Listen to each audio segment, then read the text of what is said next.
Flow. Max, this is the cat movie. And Flow is it is the film from it's a Latvian movie that against all odds won the best animated feature Oscar at the recent Oscars, beating Pixar, Disney, DreamWorks, all these people who usually are like, yeah, that is our award. We take that award. And then this independently made film, made mostly by one guy who's taught himself how to animate in his and use an open source software called Blender that is blowing people's minds, going, how the heck did you do that? Because this is an open source thing, you don't pay for it. He just made this thing over 5 years, walked away with the Oscar.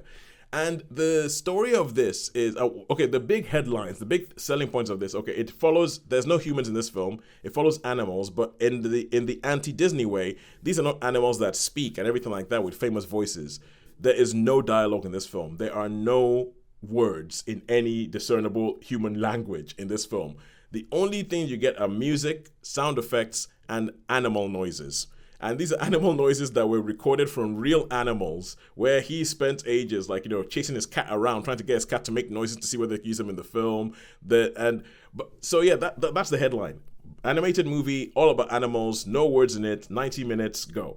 And at the beginning, you meet this cat, and this cat seems to be like, lives this sort of like solitary life like cats do. And it lives in a sort of, it's almost sort of like an idyllic sort of forest thing in a house that has a whole bunch of carvings of cats. So I'm not sure whether they're showing that there used to be humans around there or something like that, but now they're just animals. I don't know. And one day, as he's running around doing his usual thing, trying to catch fish from a pond and everything like that, and some dogs come over and take the fish off, and then he starts getting chased by the dogs. Then all of a sudden, the cat stops and then sees all these dogs that were chasing the cat running in the other direction.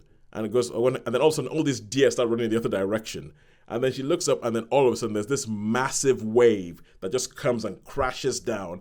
And all the different animals are running around, trying to figure out and trying to find a way to get to land, because this massive wave just comes and just sort of like submerges everything. So the cat makes it back to their house, gets into the house, and then looks out the window and realizes that the water is still rising, and it just keeps rising and keeps rising. And no matter how high the land that the cat goes up to, the water reaches wherever the cat is. And eventually, it means that the cat manages to get into this boat. And in this boat, when the cat comes in, there's a capybara. And little by little, as you go along, as this boat just sort of like, ambles along in this now flooded world, you pick up all these other things. You pick up all these other animals. So there is the capybara, then they meet lemur or meerkat, I'm not sure which one it is. Then they meet a dog gets in there, then there's a kind of bird that comes in there as well. And without any words, you just sort of follow these animals as they figure out how to move this boat around, how they go from one place to another, and how they have all these sort of like Pilgrim's Progress, Odyssey type adventures as they go along as you're going forward. And this film, obviously with no words in it, it is very easy to use words like meditative and all that kind of stuff about this film. But there were times when I was genuinely wondering if this was, going back to a whole biblical theme or anything like that, I was genuinely wondering if this was like an adaptation of the story of Noah in the Bible. Because there's some times where it just feels like, what are they doing with this? I mean, where are they going with this? And even the way it ends, I'm like, yeah, that kind of works. Kind of works in there. And there's all these bits that I look at and I'm going, those are from Bible stories that I've heard from years and everything like that. The main thing is that this film is really impressive. It is really impressive because I think it's kind of like, if you remember the Pixar movie WALL-E, and how everybody spoke about how in WALL-E, the first 30 minutes or so, there are no words, but you're still having a story being told to you. And they pull a very similar trick here, only that it's stretched out for much longer. There are some bits that go into some sort of like, magical realism thing of, what's going on here is, hang on, are these animals high? And all that. But I think it's purely because having complained about Disney being creatively bankrupt, purely for the creation of it, I'm really happy this film exists. I don't think it is as I think your mileage will vary. Some people will think it's transcendental. Some people will be like, oh my god, it's the best thing ever. I was not in the best thing ever thing, but that might be because I was in a sleep deprived state and I did find myself falling asleep in bits. But that I don't think that's the film's fault. That's my own bad sleep habits fault.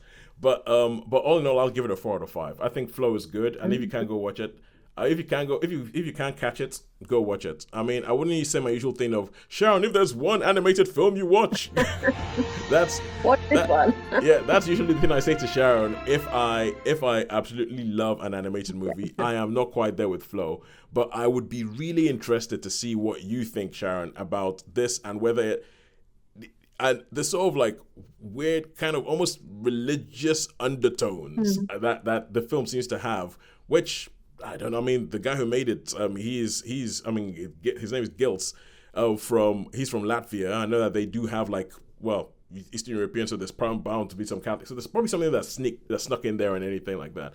But some of the characterizations are funny, like the capybara. The capybara is becoming a bit of a star. Many people want to be the capybara because the capybara is like so not fussed about the fact that the world has seemingly ended. But it's brilliant. It's brilliant. All right, cool. That's 4 stars for Flow.